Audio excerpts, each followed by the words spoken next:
It's almost like the obstacle is the path. You can't break through the path without the obstacle, and you have to choose the path of obstacles to break through.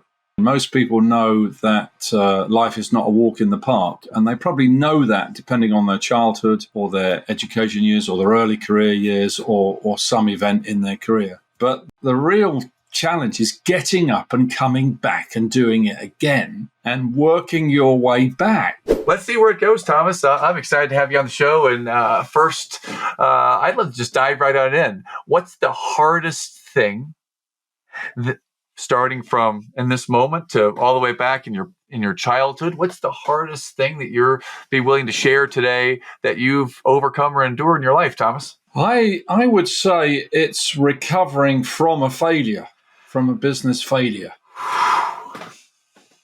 Okay. I would say that journey back for me took me 8 years to come back. Wow. Took me 8 years to get through I would say initially the loss of identity, the loss of community, the loss of support. So yeah, I mean, from 2012 to 2020, those were my 8 years. You can call them the comeback years. You can call them the 8 years in the wilderness.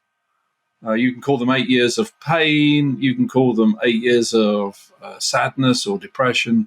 But those 8 years, that was my 40 days, if you like, if you want to compare the stories or the metaphors. But it's a long way back when you lose your identity. And Penny and I had this community. We had 650,000 members. Members pay $10 a month.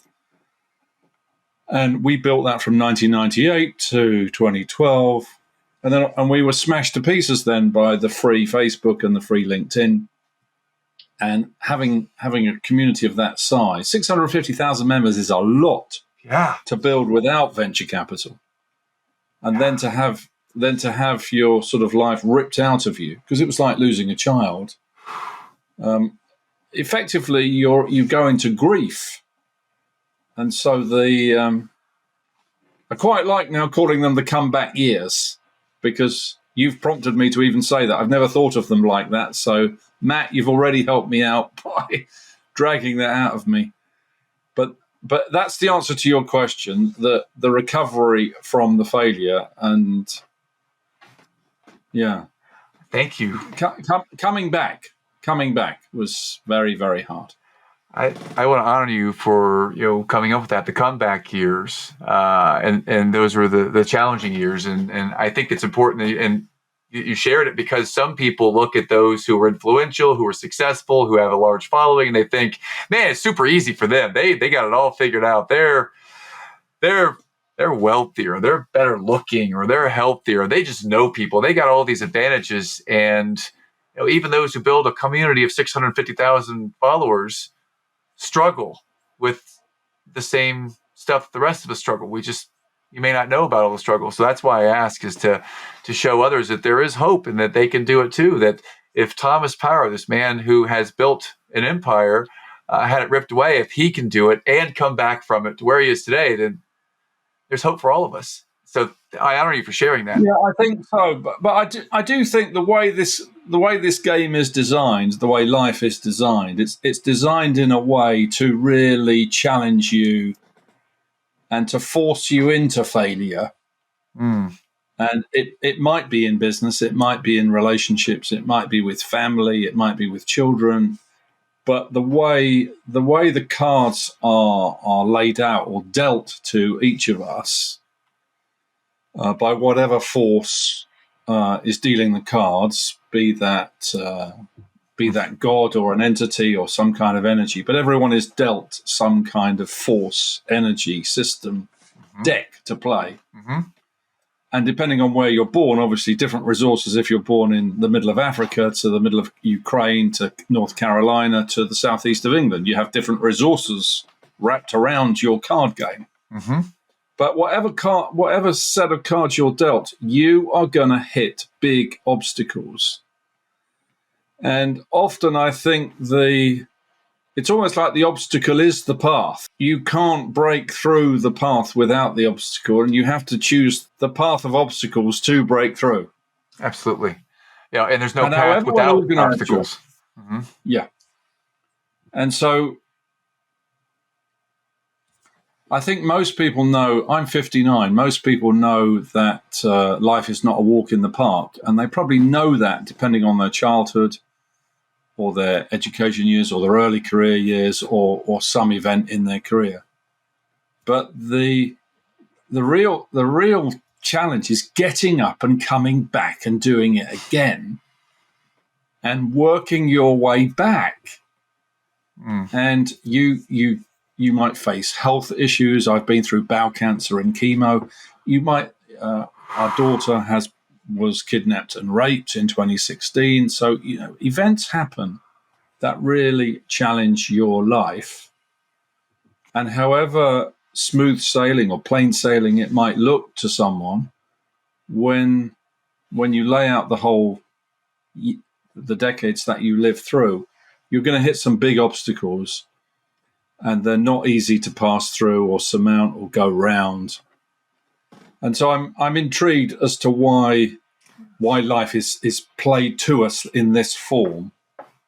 And then we kind of have this vision that when we die, we might go to this better place or this heaven or this hell, or we have all these metaphors for what holds beyond this place might be better or different. Yes. Some people think we're just gone, suggesting if we're going to heaven that we live in hell already.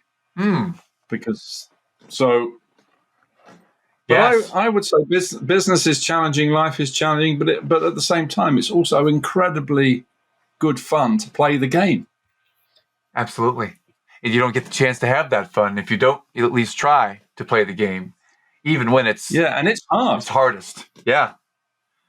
I mean, I'm viscerally feeling over here the idea of my kidnapped and raped. That brings up a whole different set of emotions that I've never experienced, and God willing, I hope I don't experience at the same time.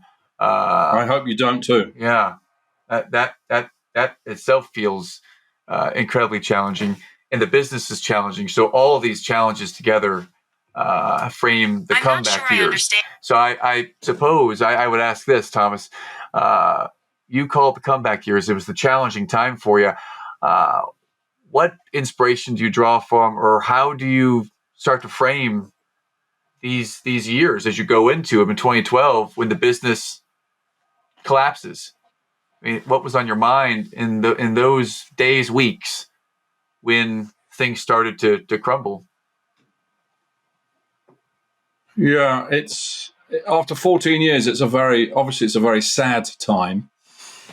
But you want the pain to end. Mm-hmm.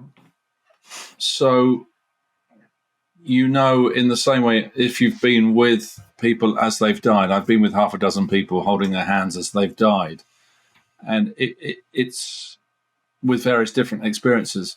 But when it's time for someone to leave, it's good to be with them as they go out the door, as it were, as their spirit departs the physical. And I think it's obviously a great moment of grief and sadness, because a company dying is very similar to a person dying. Very, very similar. And so you want the pain to end, you want the life to end, but you don't know what's beyond it. In the same way as you trying to recover from losing your father at 28. I lost my father at 25. It's a long way back from that recovery. You think about them every day, as I do, even this length of time.